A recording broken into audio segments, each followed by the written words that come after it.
enggak? Kita ini pengen jadi orang yang namanya at-tawabin. Karena langkah pertama tuh tawabin dulu. Benar nggak tobat? Dalam hadis Nabi Muhammad, orang yang berwudu kemudian membaca doa ini, lembarannya itu putih langsung, kemudian digantungkan dan tidak akan rusak selama-lamanya. Artinya hidupnya betul-betul nol, kosong. Tinggal apa? Tinggal Anda akan isi apa dalam kehidupan itu setelah Anda bertobat. Makanya masuk fase bulan Sya'ban ini fase penyiraman, fase-fase kesucian. Seorang hamba ya yang benar-benar ingin sampai, dia betul-betul akan mulai sekarang ini dengan memperbanyak Rabbi firli warhamni wa'tub alayya. Intinya banyak istighfar, banyak kembali ke Allah. Udah tinggalkan hari-hari yang berlalu tuh ya kan dengan penuh dosa ya, biasa manusia. Yang ada dari kita dua, wajib nafsan tidak hakamal qadha, perbaiki diri Anda. Kalau memang qadha itu menentukan Anda bahwa Anda itu pendosa, qadha menentukan Anda pendusta, qadha menentukan Anda yang kemarin itu bahwa Anda sahih bermaksiat. Ya, itu manusia.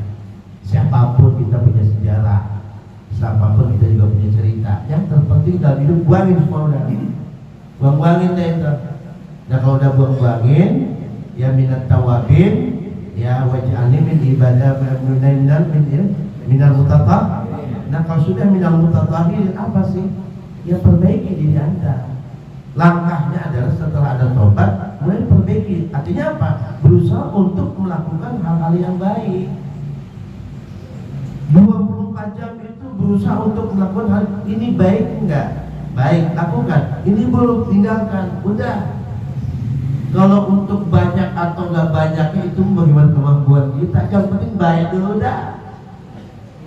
Baik dulu. Kalau Anda sudah bertobat, nah setelah bertobat ya cari lingkungan orang baik gitu. Itu tobat-tobat lingkungannya masih bergajulan, ya nggak betul bisa. Makanya dalam hadis Nabi Muhammad ada orang yang pernah bunuh 99 ulama, dihukumin sampai 100. Benar nggak ada? Akhirnya apa? Akhirnya ini orang ketika bertemu dengan ulama soleh, makanya ini kalau dia bertemu dengan banyak ulama-ulama, ternyata ketemu nggak pas. Bagaimana saya telah bunuh 99 orang ulama, ya saya bunuh itu semua gitu.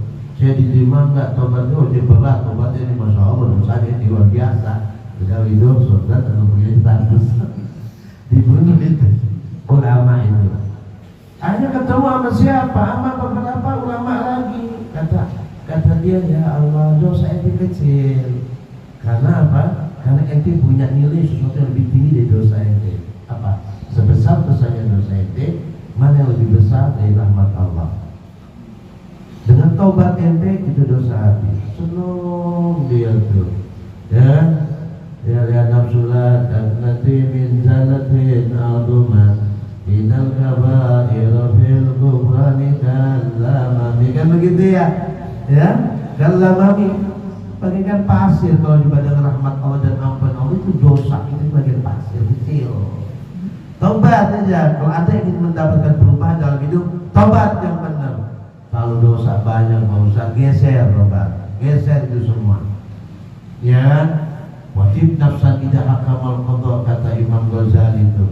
Ya kan, dan jadilah laki-laki yang kuat. Kuat. Setelah kita tobat harus kuat ente. Karena tantangannya banyak. Karena Anda akan melakukan fase tadi. Fase setelah tobat, Anda harus melakukan satu hal yang berat. Artinya kalau hal yang berat berarti lelah. Hal yang berat berarti letih. Hal yang berat berarti harus banting tulang. Itulah sunatullah untuk kita Bani Adam.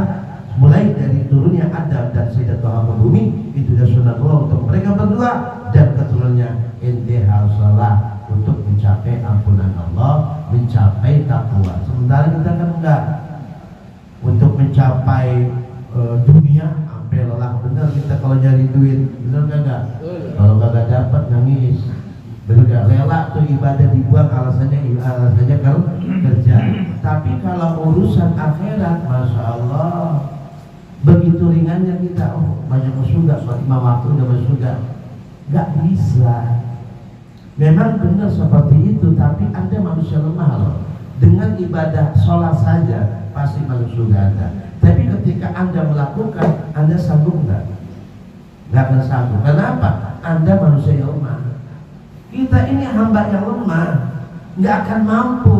Tapi secara hukum memang bisa, tapi secara praktikal tidak. Satu contoh, kalau kita lihat sunnah Nabi dan amalan Nabi, Nabi larang nggak jadi orang kaya, enggak kan? Bahkan Jumat itu ada doa jadi orang kaya, benar? Allahumma ya Ghani, ya Mubdi, ya Rahim. Tuh, diajarkan oleh Nabi Muhammad. Tim pengen jadi orang kaya, ya. Saya kan itu baca 1000 kali di saat khutbah Jumat, baca 1000 kali. Enggak, dia dibaca sendiri 1000 kali. Kalau tidak, kata Syekh Imam Dimyati Al-Bantani itu, ya, Syekh Abdullah Syafi'i mengatakan ketika khutbah Jumat kedua Anda baca 30 kali. Allahumma ya Ghani ya Hamid ya Mubdi ya Hamid ya Rahim ya Wadud. Sanggup nggak? Bercanda Kiai, berarti ini belum pantas jadi orang kaya. Ada tipnya. Dan kedua, kalau pengen mendapatkan rezeki yang lancar dan rezeki itu bisa melebihi dari orang yang lelah nyari duit, sampai mau dia paling banyak rezekinya dia. Kapan itu Pak Ustaz? Diajarkan oleh ulama. Dan itu dari Nabi Muhammad. Kalau subuh jangan tidur. Kalau subuh jangan tidur, wirid. Ya, habis sholat subuh jangan tidur, paham nggak? Ya, habis sholat subuh jangan tidur. Ini mah bisa subuh goleran merem. Ya, sambil nunggu kasih wudhu.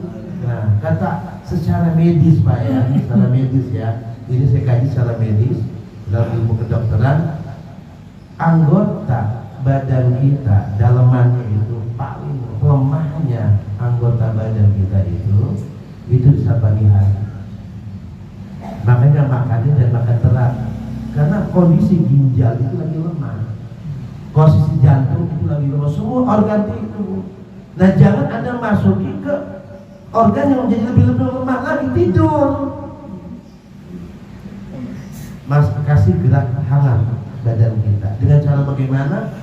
Dengan cara kalau nggak ada kegiatan masing-masing ya, yang pelajar yang belajar, ya kan, yang bekerja ya bekerja, yang nggak ada kerjaan duduk di musola, wirid, yang udah pada tua, ya, jangan ngomel pagi-pagi, ya, duduk. Jadi kan wiridnya kita ini kan tergantung kita di pagi hari apa sih? Mungkin kalau anak kita, ayo sholat semua, bangun subuh, habis subuh mandi, ya, ibunya bikin sarapan, bapaknya siap-siap kerja. Ini kegiatan rutinitas, ya kan? Tapi dalam fase seperti ini kan waktu pensiun ada, waktu libur ada, dan waktu libur diisi tidur jangan. Yang penting jangan diisi. Kenapa? Karena kalau Anda isi dengan tidur, itu kecerdasan Anda makin menurun. Tuh. Dan fisik Anda itu makin lemah, bahkan identik Anda lebih banyak pikun. Paham nggak? Makanya agama itu hukum tidur pagi itu makruh. Bahkan tidak ada tidur 2 kali, pagi isyraq jam 11 tidur atau jam 8 tidur, nanti jam 2 terusin. Nggak boleh itu. Kalau pagi, siang nggak boleh. Kalau pagi nggak tidur, siang tidur. Nggak ada dalam siang hari itu tidur 2 kali, hukumnya makruh. Itu ternyata secara medis memang benar. Begitu adanya Pak. Luar biasa enggak? Dan kata dalam hadis Nabi Muhammad, siapa yang melazimi setelah sholat subuh dia doa berzikir sampai isyraq dia sholat 2 rakaat, Allah akan berikan kepada dia rezeki yang melebihi dibanding Orang mencari uang dari pagi sampai malam. Tahu nggak? Kalau masih duit sampai malam, berarti dia banyak nggak? Banyak nggak? Banyak nggak? Orang pada tidur saat dia langsung dagang, masih nyari duit, itu banyak nih. Tapi orang ini yang melazimi akan lebih banyak dibanding dia, dan jadinya tidak lelah. Bila khasabin wala nasabin, kata para ulama. Kata Imam Al-Haddad dalam satu muridnya, bila khasabin wala nasabin, ente nggak perlu lelah jadi duit, nggak perlu lelah, nggak perlu capek ente. Yang ente perlu capek cukup udah ente bikin udah lelah. Untuk cari uang nggak perlu lelah, Allah akan kirim buat ente semua. Ajib enggak? Enak apa kagak? Nah, Pak Ustaz ada contohnya saya sendiri. Nggak lelah nyari duit, ngasih makan 50 santri, ngasih gaji guru dari mana? Kerjanya ngapain kita? Cuman Allah berikan pintu. Ini memang saya katakan ini benar gitu loh. Maka jangan jadi pemalas di pagi hari. Paham apa Pak? Nah, kembali kepada satu ucap minat tawabin wa minal mutatawwin. Lakukan ya amaliyah dengan sebenarnya setelah Anda bertobat, taufiqli warhamni wa tub alayya. Ya Allah, ampuni aku warhamni, dan dengan rahmat subhanallah Pak. Orang kalau dapat rahmat, setelah Anda taubat minta rahmat dari Allah. Dan rahmat itu akan ada dan juga, dan kita bisa terima kalau kita berada fase-fase mutatahhirin. Apa mutatahhirin? Lakukanlah satu hal ya tanpa ada unsur negatif, positive thinking aja udah. Itu akan datang rahmatnya Allah. Positive thinking, jalankan aktivitas Anda tanpa ada yang namanya pemikiran-pemikiran jelek. Buang itu. Anda berdagang dengan dagang begini, jangan punya pikiran yang negatif, dagang aja dan baik sangka sama Allah. Allah majukan. Jadi gagalnya manusia itu pertama adalah mindset yang dia tumbuhkan, pertama adalah negative thinking. Maka rahmat Allah nggak akan tiba bagi dia. Paham nggak? Ini saya akan ajarkan ke agama pendekatan secara fisikal. Betul kan ya? Ya ini penting nih. Ini penting, jarang orang membahas ya. Yang ada pahala, bukan gitu ya. Ya, iya. Ustaz sering membahas ibadah. Logikanya di mana Ustaz? Orang zaman sekarang kan model begitu, semuanya logika. Ternyata terjawab semuanya jauh sebelum ratusan tahun sudah terjawab oleh para ulama bahwa tobat ini adalah langkah awal untuk melakukan suatu perbaikan. Amin ya Rabbal. Rabbi firli wa. Nah, kalau orang sudah dapat rahmat subhanallah, lihat ini ya, Ar-Rahimun yarhamur Rahman. Orang yang memiliki sifat rahmat berhak mendapatkan rahmat dari Allah. Jadi mutatahhir ini hatinya bersih, nggak ada hasud, nggak ada dengki dalamnya. Geraknya bagus, hatinya bagus. Tuh mutatahhirin Pak, bukan yang abidin. Kalau abidin ahli ibadah bisa dia terlena, tapi mutatahhirin enggak. Makanya kenapa satu rakaat dari orang alim lebih baik dari 1000 rakaat, bukan lebih baik dari 1000 rakaat dibanding orang ahli ibadah. Karena ahli ibadah belum tentu mutatahhirin. Tapi kalau para ulama, langkah apapun, sekecil apapun dia akan pikirkan hasilnya. Kalau orang ahli ibadah kan enggak ada. Ibadah, dia berusaha untuk jadi ibadah. Setan gampang ganggunya Pak. 1000 orang ahli ibadah bisa digeser dengan hitungan detik oleh setan. Tapi satu ulama susah digeser oleh setan. Tidak boleh membunuh.